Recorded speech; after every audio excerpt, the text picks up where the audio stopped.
حضرت نے فرمایا کہ ایک دفعہ محمود میرا نے مجھے کہا کہ مولانا محمد یوسف سے بنوری آئے ہوئے حال استاذ المودودی بانٹ رہا ہے، دنیا کہاں سے کہاں پہنچ گئی، اور کس قدر جو ہے نا اسلام پر مغربی حملے ہیں، اور ہمارے علماء ابھی تک ایک دوسرے پر رد کرنے سے فارغ نہیں ہے۔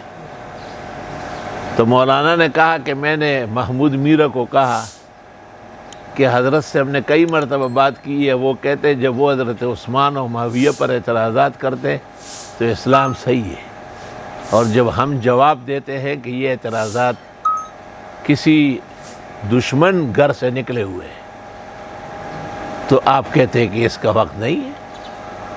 تو بہتر یہ ہے کہ آپ خود بات کریں۔ مولانا فرماتے تھے امام مولانا پلا راخ کو گیٹ طرف تا زور لگو لو ولی واللہ شیخ غضبان یا دربونی، شیخ تو پٹائی لگا دے گا۔ محمود میرا تو ان کے سامنے ایک عام فرد تھا، عوام جیسے کا۔ مولانا کو اللہ تعالیٰ نے عرب و عجم میں ایک ہیبت و جلال دیا۔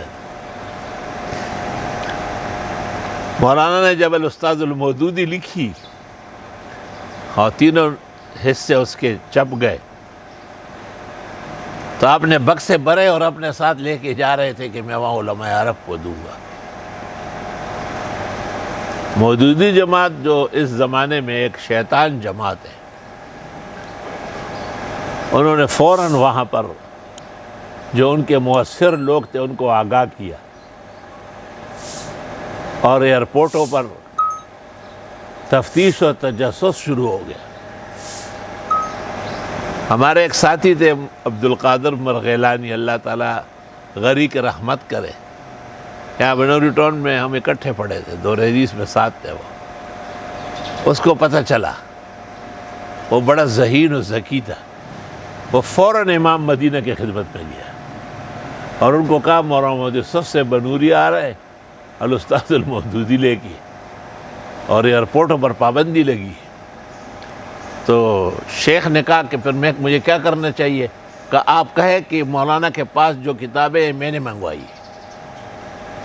بس امام تو وہاں ماشاءاللہ فوق کل نظام ہے۔ مولانا جب وہاں اترے اور مدیر مطار نے ان کو کہا کہ آپ کچھ کتابیں لائے ہیں، امام صاحب نے مانگی، تو مولانا سمجھ گئے، اور پھر حرم کے مسجد نبوی میں بیٹھ کر فلاں کو لکھ رہے، ابو بکر الجزرئی کو لکھ دے، شیخ سالم عطیہ کو لکھ رہے۔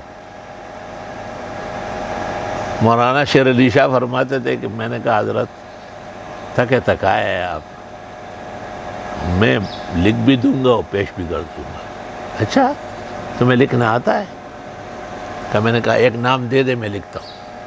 کہ حضرت نے ایک نام دیا، میں نے ان کے ساتھ القاب و اوصاف لکھ کہا ماشاءاللہ واہ بھائی واہ، کہ بس حضرت فوراً بستر پہ لیٹ گئے اور ساری کتابیں میرے حوالے کی، اور نام ان کے پاس لکھے ہوئے تھے۔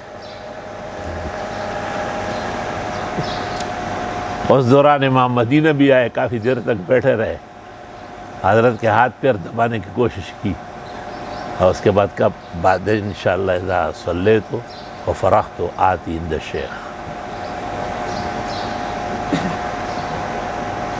جب حضرت مولانا مسجد نبوی سے نکلتے تھے اور اپنی رہائش گاہ جاتے تھے تو وہاں کے مقامی اعراب گھروں کے سامنے کٹکیاں ڈال ڈال کے کوئی یخنی رکھا ہوا ہے، کوئی ٹھنڈا شربت، شیخ واللہ اس طرح شوئے واللہ، تھوڑی دیر بیٹھے آرام کر، حضرت بیٹھ جاتے ان کے ساتھ، وہ جام بھر دیتے تھے، اور اس طرح حضرت اپنے ہوٹل تک پہنچتے تھے۔ عد من الاعراب، حضرت کا شمار دنیا عرب کے خاص علماء میں سے تھا، اور یہ ان کے شیخ کامل استاذ لاسانی بحر و بر کے فرید اور وحید عالم مولانا محمد انور شاہ کی نعل نیم شب اور دعائیں جو آپ نے ان سے لی تھی جب شاہ صاحب بیمار تھے۔